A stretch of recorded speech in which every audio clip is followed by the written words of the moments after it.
This week on Motor Week, Chris Goffey pits the Peugeot 406 Coupe against the Volvo C70 Coupe, and Phil Sayer swanks in with the Mercedes CLK compressor. We Brits have always been suckers for coupes. After all, we bought the Ford Capri in huge numbers when the rest of Europe derided it. Vauxhall had to set up a new factory for the Calibra in Finland to satisfy our demands. So why do we like them so much? Well, in theory, they combine all the attributes of a saloon car and without the overt, I must recapture my youth image of a ragtop. We've got two of the best on show here at the castle, Peugeot's 406 Coupe and Volvo's C70. The C70 will make any Volvo-loving architect or accountant's toes curl. It's beautiful, well, for a Volvo, with those muscular, smooth and sensual lines which tell you all about the car's dynamic abilities, and yet retaining the all-important traditional elements, so the grille and the V-shaped bulge across the bonnet still look very familiar. The 406 Coupe has stunning good looks, and unlike the C70, it doesn't really reflect any traditional Peugeot traditions, except the badge on the grille. It's a unique combination of Pininfarina pen design and a certain Gallic flair. Volvo haven't exactly been renowned for their coupes in the past. If you're as old as me, you'll remember the Saint swanning around in a P1800. But that was then, and this is now. So why have Volvo gone back to the coupe concept after 20-odd years? Well, it's a result of a collaboration between their British designer Peter Horbury and Tom Walkinshaw's TWR racing outfit, who did the engineering on this car.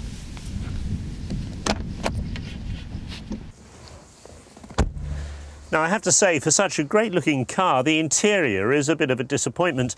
I think the trouble is the colour, and this uniform dull grey with dark wood actually makes you feel rather depressed when you look at it. And the instrument layout is hardly ergonomic. The switches seem rather scattered around, and you're not quite sure where everything is. Very, very good hi-fi system. The sound is absolutely perfect, but all the controls are down here on the set itself, and you have to look down at it and fiddle around as you're driving along. And I always feel in that situation you're about to look up and find ERF being printed across your forehead. The seats are very comfortable and very supportive, but you'd expect no less in a Volvo.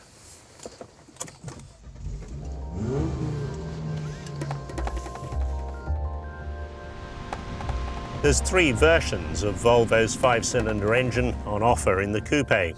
First comes the naturally aspirated 170 brake horsepower unit, then there's the low pressure turbo version which churns out 193 brake horsepower, and if you're a real petrol head you can go for the full-blooded 240 brake horsepower version which gives you sub 7-second 0 to 60 performance.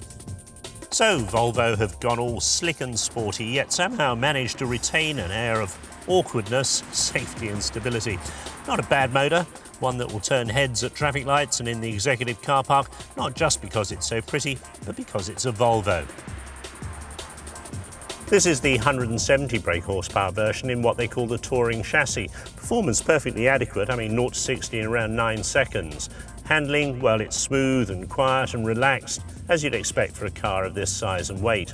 If you go for the 240 brake horsepower version, then they strap the chassis down into sports mode and fit ultra low aspect ratio tyres. The result is that you feel every nook and cranny in the road surface, but you can pretend you're a BTC racer. Volvo, like most of the prestige marques, have been generous with the range of standard equipment offered with the C70 Coupe at a cost. These extras include alloy wheels, anti-lock brakes, a pollen filter, electric and heated door mirrors, and a very powerful stereo with CD player that's perfect when you pull up at the traffic lights.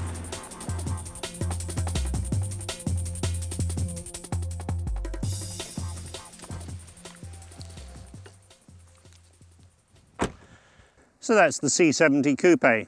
Not a great car, but certainly not a bad car either. Best described as a conservative sports coupe, but if you're a Volvo driver, you'll probably love it. So, what's the competition like from La Belle France?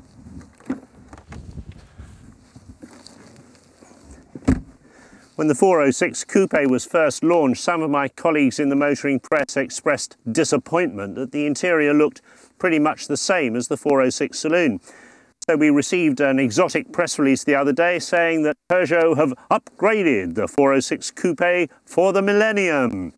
Basically meant they put some chrome strips around the outside of the instruments, they changed the position of the stereo and the air conditioning switches, and then given the gear lever an aluminium top.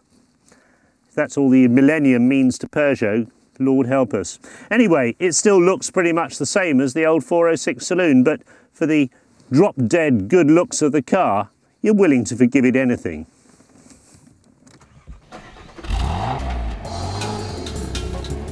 It must be said, the 406 Coupe is a very nice car indeed, and sales are bearing witness to it. According to Peugeot, the Coupe has the same wheelbase as the 406 saloon, but derives its own distinct appearance by being 5 centimetres lower, 4.9 centimetres longer at the front, and 3.2 centimetres shorter at the rear, making it 1.7 centimetres longer than the saloon. It's all very interesting, but what really gives it its own distinctive appearance is that Pininfarina design. This is the 194 brake horsepower 3-litre V6 version of the 406 Coupe, and I think this engine suits the Coupe's looks far better than the alternative 2-litre unit. Not to put that down too much, I mean, still the car does 137 miles an hour, but in this version with the V6 you've got almost 150 mile an hour performance and a 0 to 60 figure below 8 seconds. And it seems to really press on. The 406 Coupe prices start at £20,875 on the road for the 2-litre versions, rising to £22,695 for the SE version, £24,270 for the V6 and £27,020 for the V6 SE top spec. Now that compares with £25,665 for the basic 2.4-litre C70 and £30,965 for the top spec T5. So, which of these delectable coupes to choose? Now, I've always been a Pininfarina fan. I used to think that great Italian design house's best was the Fiat 130 Coupe, but with the 406, they've surpassed themselves. The car looks so good on the road. Not to say the Volvo's a bad car, but it's very expensive. It hasn't been selling too well, we hear, and the depreciation at the moment in the trade guides is pretty fierce. So for me, it has to be the 406. But I wouldn't have it in this colour.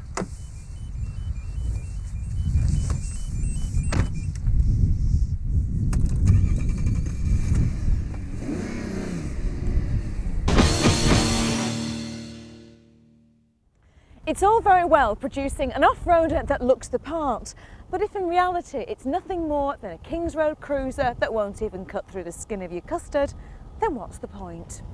But if you've got this badge on the front of your 4x4, it's a pretty safe bet that you can get into some serious mischief in it, particularly when you've got the whole of the Scottish Highlands to go at.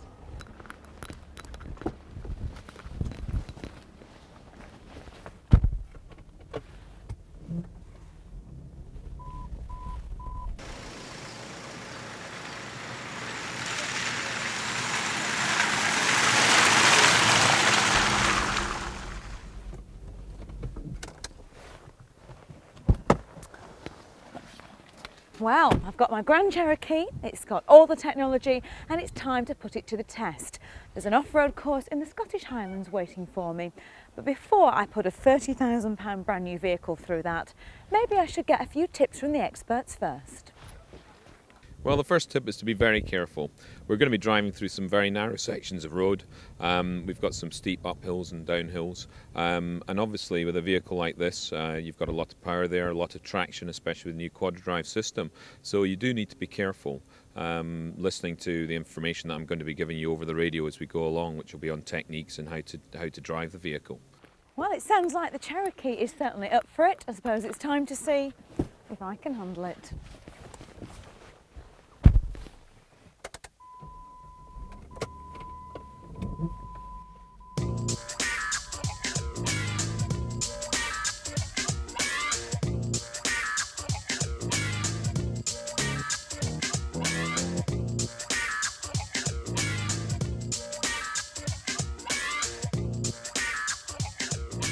One of the rules in off-roading is that when you go down a hill, you don't use the brakes. They're very strict on this. However, this hill is so bad that they've told us we have to use the brakes this time. Can't wait for this one. I can't believe we're going to go down that. We're going to go straight into the lock. I must be mad. Oh! Oh, God, have you seen that thing go?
Well, it was a struggle to get up here, but once you're at the top, I've got to say the views are absolutely spectacular.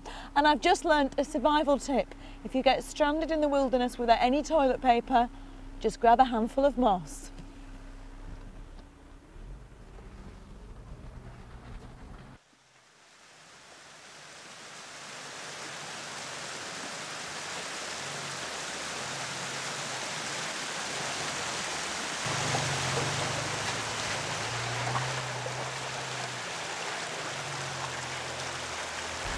That was absolutely amazing. I've had such a good time up there.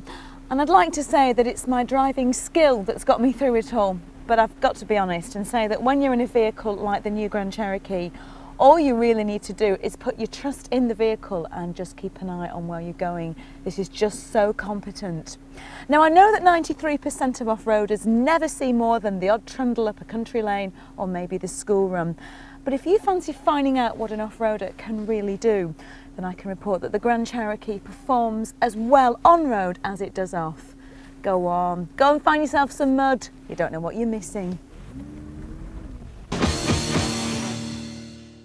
Coming up in part 2, Phil Sayer goes posing in the Mercedes-Benz CLK compressor.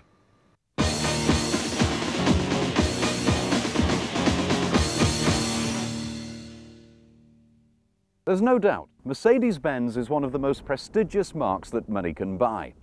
They've built their reputation with a whole range of very solidly engineered saloons, coupes, two-seater sports cars, even off-roaders along the way.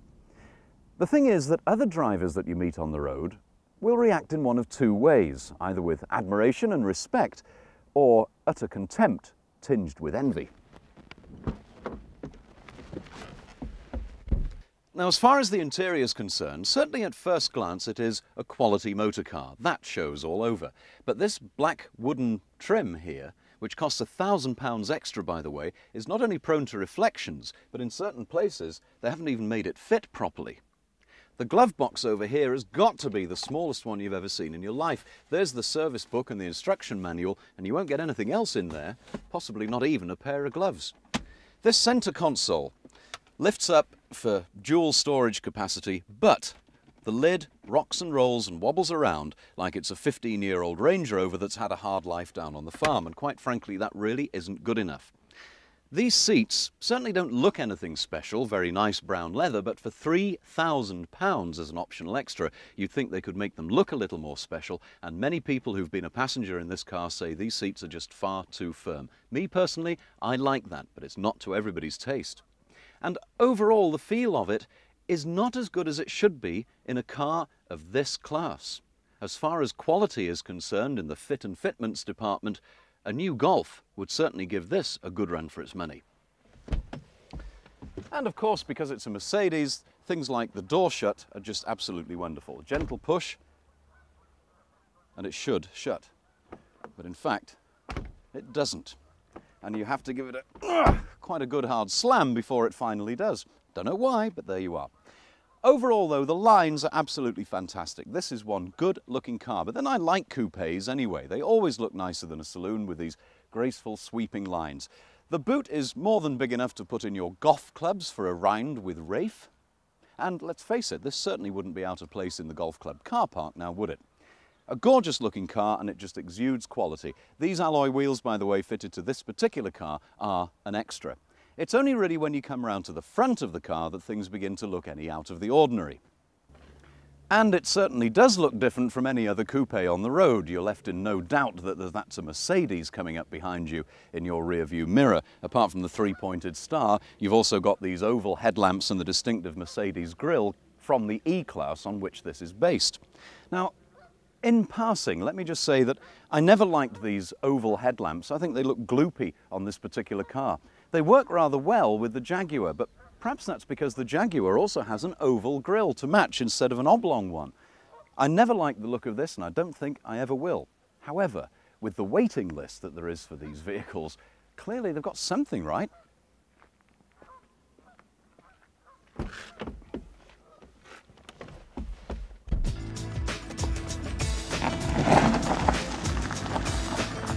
There are 3 engines available. Either side of the 230 compressor we tested are the entry-level 200, a 2-litre 4-cylinder engine, and the 320, a smoother, more powerful 3.2-litre V6, which will cost you around £5,000 more than this car.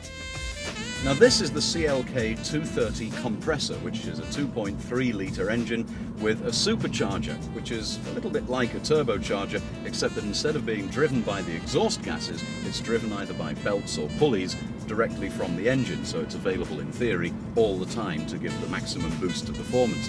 And therefore, for a 2.3-litre engine, this thing pumps out close to 200 bhp and is quite torquey too, even at low revs. That's the benefit of the supercharger.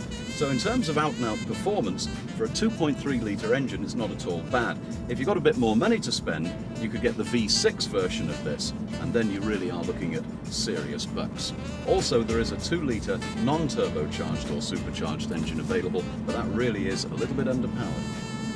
I've got to admit to you that I always have a problem assessing ride and handling qualities in a coupe. For one simple reason, what exactly does coupe mean? Does it just mean, as the French word literally means, cut off in the body style? Or does coupe also imply that there should be something kind of sporty about a vehicle? Well, my guess is, yes, it does. And if that's the case, these large coupes really have a big problem. Because although the ride is very, very firm, actually quite harsh, it almost jars your fillings out over the bumps and the potholes, and you certainly feel every undulation in the road, the ride, as a consequence, isn't actually that good. There's quite a lot of body roll on the corners, and turn-in, which again you wouldn't expect to be absolutely pin-sharp as if it was an out-and-out sports car, really isn't that good. The steering is quite dull and lifeless. That said, perhaps because of the size and the feel of the car, it does inspire you with confidence. You feel safe in this car, and you feel good.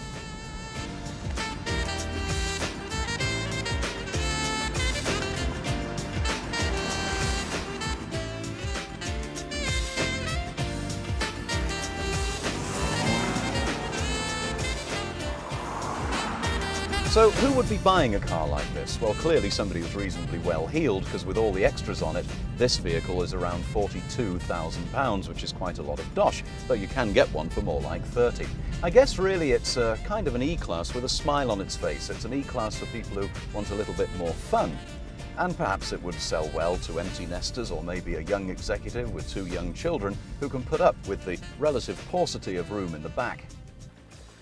At £30,000, the Mercedes-Benz CLK certainly isn't overpriced, but remember it's only £30,000 before you start to load it with goodies. But for around about that price, you can also get yourself a Jaguar S-Type or a BMW 3-litre CSI Coupe. And quite honestly, both of those have got a better overall package where ride and handling and performance is concerned. And you see, that's where I think Mercedes have now got a problem, because other people are catching up fast in that key area of build quality and reliability, and therefore Mercedes-Benz, if they're going to keep that edge, have got to get it right in areas like engines, ride, handling, performance. Quite honestly, with this car, they haven't done that. I was really looking forward to using this car for a couple of days, and I'll be honest with you, I'm really quite disappointed.